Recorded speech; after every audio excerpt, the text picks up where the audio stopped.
ఆ dialogue pre elections ముందు pre election ముందు నుంచే అదొక వన్ విషయం. ఇంకో విషయం ఏంటంటే ఈ గ్లాస్ అనేది కొత్తగా ఉస్తాద్ భగత్ సింగ్లో తీసుకొచ్చింది కాదండి. మీరు అబ్జర్వ్ చేస్తే గబ్బర్ సింగ్లో ఫేమస్ పోస్టరే టీ గ్లాస్తో ఉంటుంది.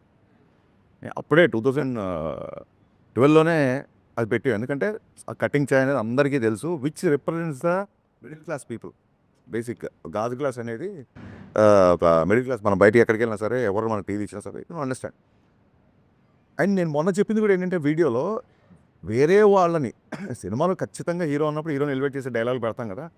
ఇప్పుడు ఆయన జస్ట్ బికాస్ పాలిటిక్స్లో ఉండడం మూలంగా ప్రతి డైలాగ్ ఇంటర్ప్రిట్ చేయడం మొదలెట్టారు. నేను 2012లో నాకు కొంచెం తిక్కు ఉంది, దానికో లెక్క ఉంది అని రాయకుండా ఇప్పుడు కనుక రాసి ఉంటే కళ్యాణ్ గారు చాలా అగ్రెసివ్గా ఉన్నారు, ఆ లెక్క ఏంటో నెంబర్ ఆఫ్ సీట్లు అని చెప్పి దాన్ని అర్థం చేసుకునేవాళ్ళు. దానికో లెక్క ఉందంటే దాన్ని ఆపాదించడం పర్సెప్షన్లో ఉంటుంది.